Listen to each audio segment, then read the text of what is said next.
Factory chemical ಮಿಶ್ರಿತ ನೀರಿಗೆ ಅನ್ನದಾತರು ಕಂಗಾಲಾಗಿದ್ದಾರೆ. 2 ಎಕರೆಯಲ್ಲಿ ಬೆಳೆದಿದ್ದಂತಹ 13 ವರ್ಷದ ಅಡಿಕೆ ನಾಶ ಮಾಡಲಾಯಿತು. ಜೆಸಿಬಿಯ ಮೂಲಕ ಬುಡ ಸಮೇತ ಅಡಿಕೆ ಗಿಡಗಳನ್ನು ಕಿತ್ತೊಗೆದಿದ್ದಾರೆ ರೈತರು. ದಾವಣಗೆರೆ ಹೆಬ್ಬಾಳ ಗ್ರಾಮದ ರೈತ ರುದ್ರೇಶ್ ಅವರ ಕರುಣಾಜನಕ ಕಥೆ ಇದು. ಲಕ್ಷಾಂತರ ರೂಪಾಯಿ ಖರ್ಚು ಮಾಡಿ ತೋಟದಲ್ಲಿ ಅಡಿಕೆ ಬೆಳೆನ ಬೆಳೆದಿದ್ರು. ಪಾಪ 13 ವರ್ಷ, ಒಂದೆರಡು ದಿನ ಅಲ್ಲ, 13 ವರ್ಷ ಕಳೆದ್ರೂ ಒಂದೇ ಒಂದು ಅಡಿಕೆ ಕೂಡ ಫಸಲು ಬರಲೇ ಇಲ್ಲ. ಮಣ್ಣು ಮತ್ತು ನೀರಿನ ಪರೀಕ್ಷೆ ಮಾಡಿಸಿದಾಗ ಈ ಸಂಗತಿ ಬೆಳಕಿಗೆ ಬಂದಿದೆ. ನೀರಿನಲ್ಲಿ ಕೆಮಿಕಲ್ ಮಿಶ್ರಿತವಾಗಿ ಬೆಳೆ ಕೈ ಕೊಡ್ತಾ ಇದೆ ಅನ್ನುವಂಥದ್ದು, ವಿಷಪೂರಿತವಾಗಿದೆ ಅನ್ನುವಂಥದ್ದು. 2013ರಲ್ಲಿ 2 ಎಕರೆಯಲ್ಲಿ 1100ಕ್ಕೂ ಅಧಿಕ ಅಡಿಕೆ ಗಿಡಗಳನ್ನು ಈ ರುದ್ರೇಶ್ ಅನ್ನುವಂಥವ್ರು ಪಾಪ ನಾಟಿ ಮಾಡಿದ್ರು. ಅಡಿಕೆ ತೋಟಕ್ಕೆ ನೀರುಣಿಸೋದಕ್ಕೆ ಅಂತ ಕೊಳವೆ ಬಾವಿ ಕೂಡ ಕೊರೆಸಿದ್ರು. ಎಷ್ಟು ದುಡ್ಡು, ಎಷ್ಟು ಪರಿಶ್ರಮ, 13 ವರ್ಷ ಎಷ್ಟು ಒದ್ದಾಡಿರ್ತಾರೆ ಪಾಪ. ಈಗ ಅದು ಬೆಳೆ ಬರಲೇ ಇಲ್ಲ, ಅದನ್ನ ನಾಶ ಮಾಡಬೇಕಾಯ್ತು. ಕೆಮಿಕಲ್ ಫ್ಯಾಕ್ಟರಿಯಿಂದ ಬಿಟ್ಟ ಕೆಮಿಕಲ್ ಮಿಶ್ರಿತ ನೀರು ಸುತ್ತಮುತ್ತಲಿನ ಪ್ರದೇಶದಲ್ಲಿ ರೈತರಿಗೆ ಈ ರೀತಿ ತಲೆನೋವಾಗಿದೆ. ಇನ್ನು ಗ್ರಾಮೀಣ ಭಾಗದಲ್ಲಿ ಒಂದು ಕಾರ್ಖಾನೆ ಆದ್ರೇನು ಅಲ್ಲಿರುವಂತಹ ಸುತ್ತಮುತ್ತ ಗ್ರಾಮಗಳಿಗೆ ಮತ್ತು ಆ ಗ್ರಾಮಸ್ಥರಿಗೆ ಉದ್ಯೋಗ ಸೇರಿದಂತೆ ವಿವಿಧ ರೀತಿಯ ಅನುಕೂಲಗಳಾಗುತ್ತೆ ಅನ್ನುವಂತ ಒಂದು ಮಾತಿರುವಂತದ್ದು. ಸೊ ಆ ವಿಚಾರದಲ್ಲಿ ಏನು ಗ್ರಾಮಸ್ಥರು ತಮ್ಮ ಗ್ರಾಮಗಳಲ್ಲಿ ಏನು ಕಾರ್ಖಾನೆಗಳನ್ನು ಓಪನ್ ಮಾಡೋದಕ್ಕೆ ಸಾಕಷ್ಟು ಅವಕಾಶಗಳನ್ನು ಕೊಡ್ತಾರೆ. ಸೊ ಆದ್ರೇನು ಇಲ್ಲೊಂದು ಕಾರ್ಖಾನೆಯಿಂದ ಏನು ಆ ರೈತರ ಆ ಬದುಕೆ ಇವತ್ತು ಬೀದಿಗೆ ಬರುವಂತಹ ಒಂದು ಸ್ಥಿತಿ ನಿರ್ಮಾಣ ಆಗಿರುವಂತದ್ದು. ಸೊ ಅದಕ್ಕೆ ಕಾರಣ ಏನಂತ ನಿಮಗೆ ನಾನು ಸವಿಸ್ತರವಾಗಿ ಎಕ್ಸ್ಪ್ಲೇನ್ ಮಾಡ್ತಾ ಹೋಗ್ತೇನೆ. ಏನು ದಾವಣಗೆರೆ ಜಿಲ್ಲೆಯ ದಾವಣಗೆರೆ ತಾಲೂಕಿನ ಹೆಬ್ಬಾಳ ಅನ್ನುವಂತ ಒಂದು ರುದ್ರೇಶ್ ಎನ್ನುವರ ರೈತರ ಒಂದು ಜಮೀನಿನಲ್ಲಿ ಏನು ಅಡಿಕೆ ಗಿಡ ಸಂಪೂರ್ಣ ತಾವೇ ಸ್ವತಃ ನಾಶ ಮಾಡಿರುವಂತದ್ದು. ಅಂದ್ರೆ 2 ಎಕರೆ ಜಮೀನಿನಲ್ಲಿ ಸುಮಾರು 1100ಕ್ಕೂ ಅಧಿಕ ಏನು ಆ ಅಡಿಕೆ ಮರಗಳನ್ನ ಬುಡ ಸಮೇತ ಜೆಸಿಬಿ ಮೂಲಕ ಕಿತ್ತೊಗೆಯುವಂತ ಒಂದು ಕೆಲಸವನ್ನ ಮಾಡಿದ್ದಾರೆ. ಸೊ ತಾವೀಗ ದೃಶ್ಯದಲ್ಲಿ ನೋಡ್ತಿರುವಂತ ಏನು ಆ ಅಡಿಕೆ ಮರಗಳು ಧರೆಗುರುಳಿರುವಂತದನ್ನ ತಾವು ಕಾಣಬಹುದು.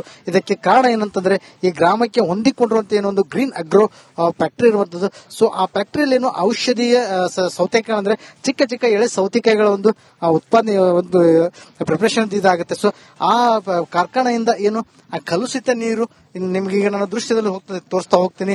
ಏನು ಆ ಕಲುಷಿತ ನೀರು ಫ್ಯಾಕ್ಟರಿಯಲ್ಲಿ ಬಳಕೆ ಅಂತ ಕಲುಷಿತ ನೀರು ಇಲ್ಲಿ ಒಂದು ತಂತಿ ಜಾಲರಿ ಕಾಣಿಸುತ್ತಲ್ಲ, ಅದರ ಪಕ್ಕದಲ್ಲಿ ಇರುವಂತಹ ಒಂದು ಇಂಗು ಗುಂಡಿಯಲ್ಲಿ ಅಂದ್ರೆ ದೊಡ್ಡ ವಿಸ್ತಾರವಂತ ಒಂದು ಬಾವಿಯನ್ನು ಮಾಡಿ ಅಲ್ಲಿ ಇಂಗುವಂತ ಒಂದು ವ್ಯವಸ್ಥೆಯನ್ನ ಮಾಡಿದರೆ. ಸೊ ಆ ನೀರಿನಿಂದ ಏನು ಈ ಅಡಿಕೆ ತೋಟಕ್ಕೆ ಅಂದ್ರೆ ಸುತ್ತಮುತ್ತಿರುವಂತಹ ಸಾಕಷ್ಟು ಜಮೀನಿಗೆ ಸಾಕಷ್ಟು ತೊಂದರೆಗಳಾಗ್ತಿರುವಂತದ್ದು. ಸೊ ಏನು ಆ ನೀರಿನಲ್ಲಿರುವಂತಹ ಕೆಮಿಕಲ್ ಮಿಶ್ರಿತ ನೀರು ಅಂತರ್ಜಲ ಮಟ್ಟದಲ್ಲಿ ಏನು ಸೇರಿಕೊಂಡು ಇಲ್ಲಿ ಬರುವಂತಹ ಕೊಳವೆ ಬಾವಿಯ ನೀರು ಸಹ ಏನು ಫಲವತ್ತತೆಯನ್ನು ಕಳೆದುಕೊಂಡು ಈ ಬೆಳೆಗಳಿಗೆ ಏನು ಸಂಪೂರ್ಣ ಒಂದೇನು ಹೊಡೆತವನ್ನ ಕೊಡುವಂತ ಒಂದು ಕೆಲಸವನ್ನ ಮಾಡ್ತಿರುವಂತದ್ದು.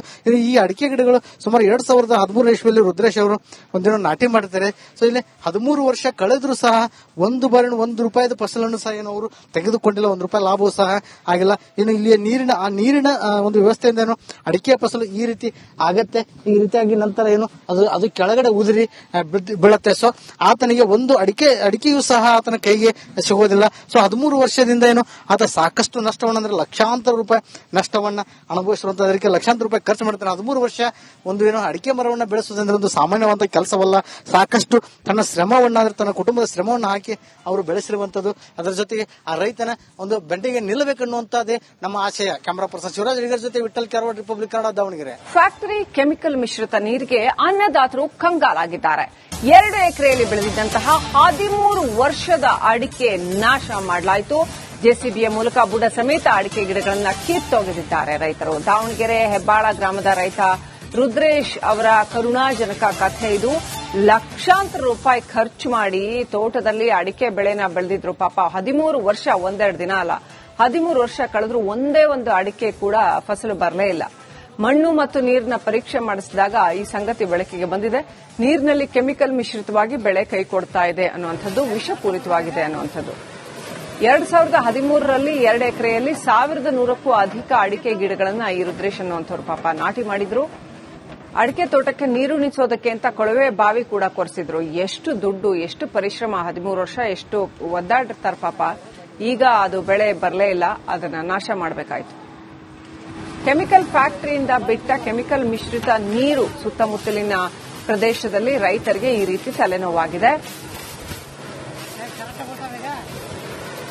ಇನ್ನು ಗ್ರಾಮೀಣ ಭಾಗದಲ್ಲಿ ಒಂದು ಕಾರ್ಖಾನೆ ಆದ್ರೇನು ಅಲ್ಲಿರುವಂತಹ ಸುತ್ತಮುತ್ತ ಗ್ರಾಮಗಳಿಗೆ ಮತ್ತು ಆ ಗ್ರಾಮಸ್ಥರಿಗೆ ಉದ್ಯೋಗ ಸೇರಿದಂತೆ ವಿವಿಧ ರೀತಿಯ ಅನುಕೂಲಗಳಾಗುತ್ತೆ ಅನ್ನುವಂತ ಒಂದು ಮಾತಿರುವಂತದ್ದು. ಸೊ ಆ ವಿಚಾರದಲ್ಲಿ ಏನು ಗ್ರಾಮಸ್ಥರು ತಮ್ಮ ಗ್ರಾಮಗಳಲ್ಲಿ ಏನು ಕಾರ್ಖಾನೆಗಳನ್ನು ಓಪನ್ ಮಾಡೋದಕ್ಕೆ ಸಾಕಷ್ಟು ಅವಕಾಶಗಳನ್ನು ಕೊಡ್ತಾರೆ. ಸೊ ಅದ್ರೇನು ಇಲ್ಲೊಂದು ಕಾರ್ಖಾನೆಯಿಂದ ಏನು ಆ ರೈತರ ಆ ಬದುಕೆ ಇವತ್ತು ಬೀದಿಗೆ ಬರುವಂತಹ ಒಂದು ಸ್ಥಿತಿ ನಿರ್ಮಾಣ ಆಗಿರುವಂತದ್ದು. ಸೊ ಅದಕ್ಕೆ ಕಾರಣ ಏನಂತ ನಿಮಗೆ ನಾನು ಸವಿಸ್ತರವಾಗಿ ಎಕ್ಸ್ಪ್ಲೇನ್ ಮಾಡ್ತಾ ಹೋಗ್ತೇನೆ.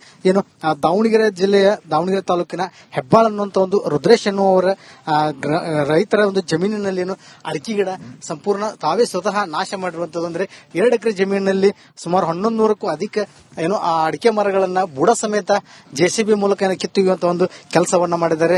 ಸೊ ತಾವೀಗ ದೃಶ್ಯದಲ್ಲಿ ನೋಡ್ತಿರುವಂತ ಏನು ಆ ಅಡಿಕೆ ಮರಗಳು ಧರೆಗುರುಳಿರುವಂತದನ್ನ ತಾವು ಕಾಣಬಹುದು. ಇದಕ್ಕೆ ಕಾರಣ ಏನಂತಂದ್ರೆ ಈ ಗ್ರಾಮಕ್ಕೆ ಹೊಂದಿಕೊಂಡಿರುವಂತ ಏನೊಂದು ಗ್ರೀನ್ ಅಗ್ರೋ ಫ್ಯಾಕ್ಟರಿ ಇರುವಂತದ್ದು. ಸೊ ಆ ಫ್ಯಾಕ್ಟರಿಯಲ್ಲಿ ಏನು ಔಷಧೀಯ ಸೌತೆಕಾಯಿ ಅಂದ್ರೆ ಚಿಕ್ಕ ಚಿಕ್ಕ ಎಳೆ ಸೌತೆಕಾಯಿಗಳ ಒಂದು ಉತ್ಪಾದನೆ ಒಂದು ಪ್ರಿಪರೇಷನ್ ಇದಾಗುತ್ತೆ. ಸೊ ಆ ಕಾರ್ಖಾನೆಯಿಂದ ಏನು ಆ ಕಲುಷಿತ ನೀರು ನಿಮ್ಗೆ ಈಗ ನಾನು ದೃಶ್ಯದಲ್ಲಿ ತೋರಿಸ್ತಾ ಹೋಗ್ತೀನಿ.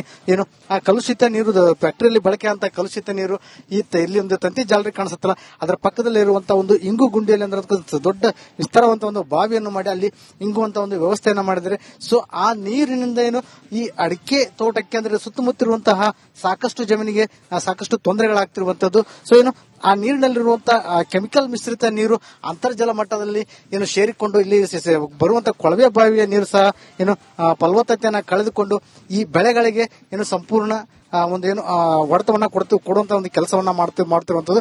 ಈ ಅಡಿಕೆ ಗಿಡಗಳು ಸುಮಾರು 2013 ಇಸ್ವಿಯಲ್ಲಿ ರುದ್ರೇಶ್ ಅವರು ಒಂದಿನ ನಾಟಿ ಮಾಡಿರ್ತಾರೆ. ಸೊ ಇಲ್ಲಿ 13 ವರ್ಷ ಕಳೆದ್ರು ಸಹ ₹1 ಫಸಲನ್ನು ಸಹ ಏನು ಅವರು ತೆಗೆದುಕೊಂಡಿಲ್ಲ, ₹1 ಲಾಭವೂ ಸಹ ಆಗಿಲ್ಲ. ಏನು ಇಲ್ಲಿಯ ನೀರಿನ ಒಂದು ವ್ಯವಸ್ಥೆಯಿಂದ ಏನು ಅಡಿಕೆ ಫಸಲು ಈ ರೀತಿ ಆಗತ್ತೆ. ಈ ರೀತಿಯಾಗಿ ನಂತರ ಏನು ಅದು ಕೆಳಗಡೆ ಉದುರಿ ಬೀಳತ್ತೆ. ಸೊ ಆತನಿಗೆ ಒಂದು ಅಡಿಕೆಯೂ ಸಹ ಆತನ ಕೈಗೆ ಸಿಗೋದಿಲ್ಲ. ಸೊ 13 ವರ್ಷದಿಂದ ಏನು ಆತ ಸಾಕಷ್ಟು ನಷ್ಟವನ್ನ ಅಂದ್ರೆ ಲಕ್ಷಾಂತರ ರೂಪಾಯಿ ನಷ್ಟವನ್ನ ಅನುಭವಿಸಿರುವಂತಹ ಅದಕ್ಕೆ ಲಕ್ಷಾಂತರ ರೂಪಾಯಿ ಖರ್ಚು ಮಾಡ್ತಾರೆ. 13 ವರ್ಷ ಒಂದು ಏನೋ ಅಡಿಕೆ ಮರವನ್ನ ಬೆಳೆಸುವುದಂದ್ರೆ ಒಂದು ಸಾಮಾನ್ಯವಾದ ಕೆಲಸವಲ್ಲ.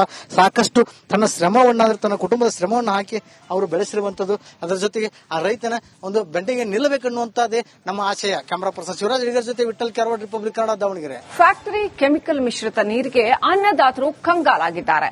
2 ಎಕರೆಯಲ್ಲಿ ಬೆಳೆದಿದ್ದಂತಹ 13 ವರ್ಷದ ಅಡಿಕೆ ನಾಶ ಮಾಡಲಾಯಿತು. ಜೆಸಿಬಿಯ ಮೂಲಕ ಬುಡ ಸಮೇತ ಅಡಿಕೆ ಗಿಡಗಳನ್ನು ಕಿತ್ತೊಗೆದಿದ್ದಾರೆ ರೈತರು. ದಾವಣಗೆರೆ ಹೆಬ್ಬಾಳ ಗ್ರಾಮದ ರೈತ ರುದ್ರೇಶ್ ಅವರ ಕರುಣಾಜನಕ ಕಥೆ ಇದು. ಲಕ್ಷಾಂತರ ರೂಪಾಯಿ ಖರ್ಚು ಮಾಡಿ ತೋಟದಲ್ಲಿ ಅಡಿಕೆ ಬೆಳೆನ ಬೆಳೆದಿದ್ರು. ಪಾಪ 13 ವರ್ಷ, ಒಂದೆರಡು ದಿನ ಅಲ್ಲ, 13 ವರ್ಷ ಕಳೆದ್ರು ಒಂದೇ ಒಂದು ಅಡಿಕೆ ಕೂಡ ಫಸಲು ಬರಲೇ ಇಲ್ಲ. ಮಣ್ಣು ಮತ್ತು ನೀರಿನ ಪರೀಕ್ಷೆ ಮಾಡಿಸಿದಾಗ ಈ ಸಂಗತಿ ಬೆಳಕಿಗೆ ಬಂದಿದೆ. ನೀರಿನಲ್ಲಿ ಕೆಮಿಕಲ್ ಮಿಶ್ರಿತವಾಗಿ ಬೆಳೆ ಕೈ ಕೊಡ್ತಾ ಇದೆ ಅನ್ನುವಂಥದ್ದು, ವಿಷಪೂರಿತವಾಗಿದೆ ಅನ್ನುವಂಥದ್ದು. 2013ರಲ್ಲಿ 2 ಎಕರೆಯಲ್ಲಿ 1100ಕ್ಕೂ ಅಧಿಕ ಅಡಿಕೆ ಗಿಡಗಳನ್ನು ಈ ರುದ್ರೇಶ್ ಅನ್ನುವಂಥವ್ರು ಪಾಪ ನಾಟಿ ಮಾಡಿದ್ರು.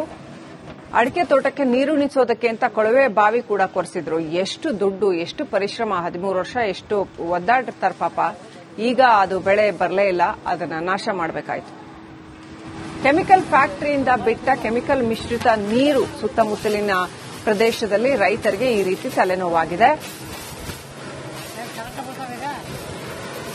ಇನ್ನು ಗ್ರಾಮೀಣ ಭಾಗದಲ್ಲಿ ಒಂದು ಕಾರ್ಖಾನೆ ಆದ್ರೇನು ಅಲ್ಲಿರುವಂತಹ ಸುತ್ತಮುತ್ತ ಗ್ರಾಮಗಳಿಗೆ ಮತ್ತು ಆ ಗ್ರಾಮಸ್ಥರಿಗೆ ಉದ್ಯೋಗ ಸೇರಿದಂತೆ ವಿವಿಧ ರೀತಿಯ ಅನುಕೂಲಗಳಾಗುತ್ತೆ ಅನ್ನುವಂತ